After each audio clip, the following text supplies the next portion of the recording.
A 17-year-old just clocked 44.10 in the 400 meters against grown professional athletes while still sitting in high school classes. And when Michael Johnson, the greatest to ever run this event, watched it unfold, he said something nobody expected from a man who built his entire reputation on telling the world how savage this race truly is. We'll get there, but first you need to know who Quincy Wilson actually is, because the record is extraordinary, but the story of how he nearly lost it all before he ever got to that starting line is the part everyone keeps skipping over. Chesapeake, Virginia. Ordinary town, ordinary upbringing. Nothing about Quincy Wilson's early life hints at what's coming. His parents are both athletes. His mother, Monique, was a Hall of Fame soccer and basketball player at the college level. His father, Roy, suited up for the Naval Academy in football. His older sister, Cadence, runs track at James Madison University. Athletics runs through this family's veins. But having athletic parents doesn't hand you a career. The world is full of kids with impressive bloodlines who never amount to anything in sport. What separates Quincy's story is a decision his family made when he was still young that most families would never seriously entertain. They didn't just change schools. They pulled up their entire lives and relocated from Chesapeake, Virginia to Potomac, Maryland, so Quincy could attend Bully School, a private institution with a serious athletics infrastructure and a coach the family believed could shape their son into something exceptional. Sit with what that actually means. His parents looked at their child and decided, "We trust you enough to rebuild our whole life around your potential." New house, new city, new everything, staked entirely on the belief that this boy is going to justify all of it.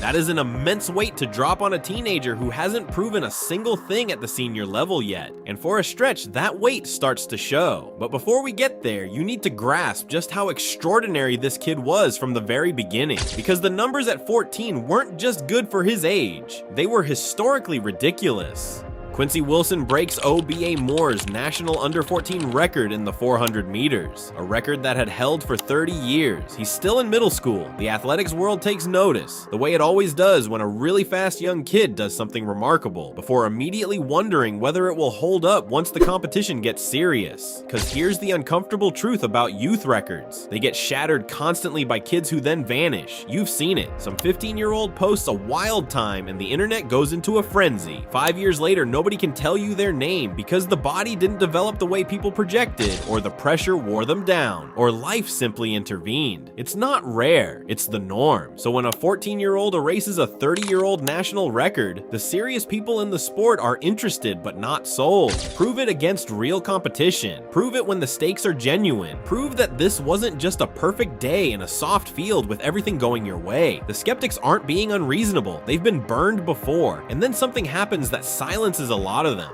while simultaneously creating an entirely new problem that almost unravels everything. Coach Joe Lee at Bully School. This is the man the family uprooted their lives for. And what sets him apart from most coaches handling young prodigies is one quality that sounds unremarkable but is genuinely rare. He doesn't push Quincy to the edge. In an environment where talented young athletes get overloaded, overcompeted, and burned out long before they reach their ceiling, Joe Lee constructs Quincy's seasons deliberately. He shields him. He controls what goes on the schedule and what doesn't. He backs the long game even when short-term results wobble, and people online start questioning whether the hype was ever warranted. That kind of patience doesn't generate headlines, but it's precisely why everything that comes later is even possible. There's one detail about Quincy Wilson that cuts through all the records and rankings and tells you exactly what kind of person he is underneath the noise. After his first Olympic race in Paris, with the entire planet watching and his name everywhere, a reporter asked how he planned to celebrate. He said he wanted to go home and play Call of Duty with his friends. Not a sponsor appearance, not a media tour. Call of Duty. That's Quincy Wilson, a teenager who happened to become an Olympic champion.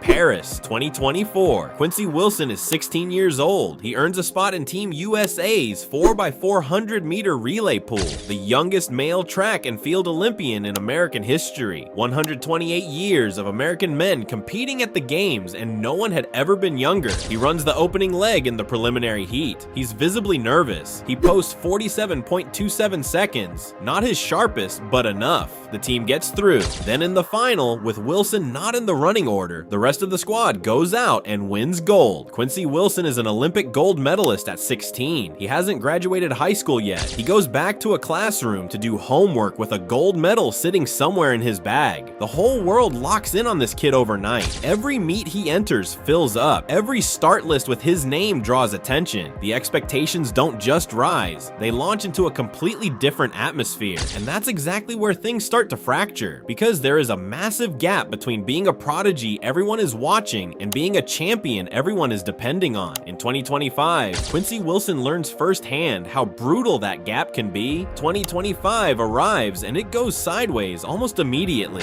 January, the Virginia Showcase. Quincy steps onto the track for the 500 meters, a race he's expected to handle. A fellow high schooler named Andrew Salvadon beats him, not narrowly. Salvadon runs 1 minute 1.49 seconds. Wilson runs 1 minute 2.49 seconds, a 2-second gap. The internet does what the internet does. People who were crowning him as the future of American sprinting just months earlier are now writing pieces questioning whether the potential was ever real. Then the outdoor season begins and it doesn't improve. He drops races at the Florida Relays and elsewhere. He fails to qualify for the 2025 World Championships. The kid who won Olympic gold at 16 can't break through to the World Championship team at 17. An actual Olympian goes on social media and states plainly that Quincy Wilson needs to step back, that they're watching a burnout unfold in real time. Fans are unsettled, analysts are concerned, the people who doubted him from the beginning feel validated, and Quincy Wilson is 17 years old, absorbing all of this publicly while trying to finish his final year of high school. Sit with what that feels like. You're a teenager, you have an Olympic gold medal, and the entire internet is debating whether you're already done. Most kids in that situation start pulling at threads. New training approach, new team, new everything.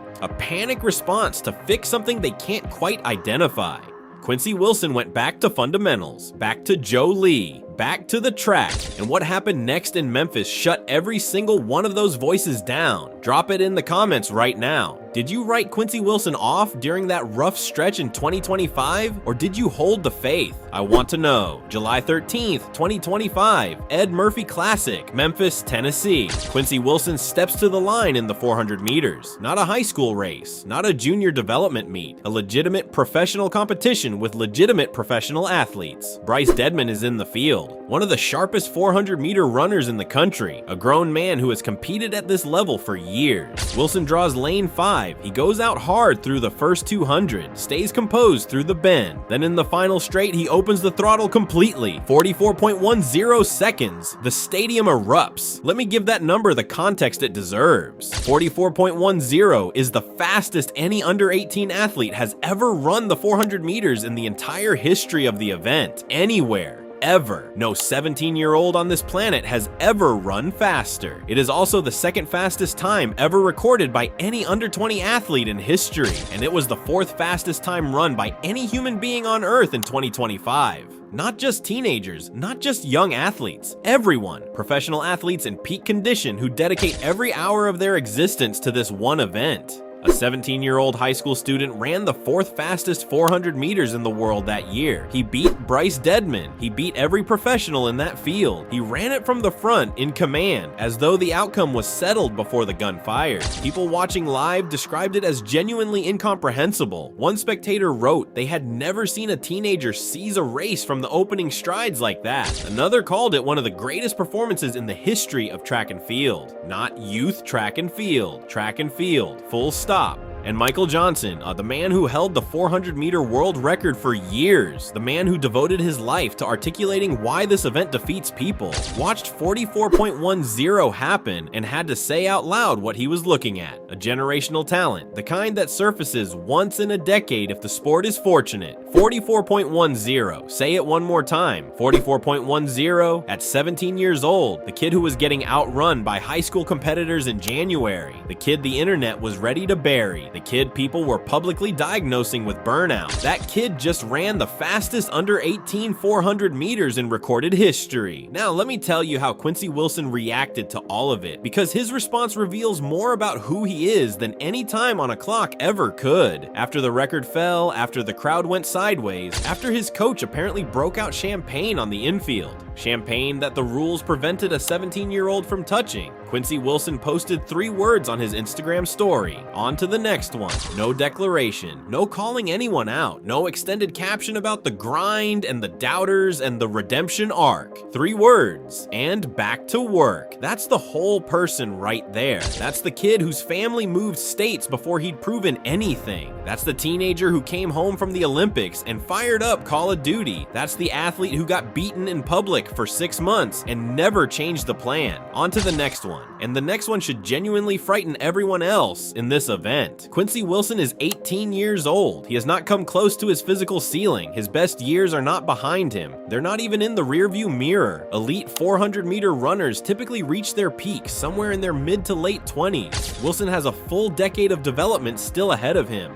The world record in the 400 meters is 43.18 seconds. Michael Johnson set it in 1999. It has stood for over 25 years. Nobody has come within half a second of it since. Quincy Wilson is already at 44.10 at age 17. Work through that trajectory. Think about what this looks like when he's 24, 25 years old, fully developed, seasoned on the biggest stages, with years of high-level experience woven into his racing. The world record isn't just in jeopardy if Wilson stays healthy and focused and keeps doing what he did in Memphis. It is in genuine danger, and Los Angeles 2028 is almost here. Home Olympics, American soil, the whole country watching. Quincy Wilson will be 20 years old, an Olympic champion at 16, a world record holder at 17. What does 20 look like? Tell me in the comments. Los Angeles 2028, Quincy Wilson is 20 years old, home crowd, everything riding on it. Does he win 400-meter gold and break Michael Johnson's world record on American soil? Or does the weight of a home Olympics crack him? Drop it below. I read everyone. And if you want the complete breakdown of what Quincy Wilson does next this season and whether he can finally punch through to a world championship, subscribe,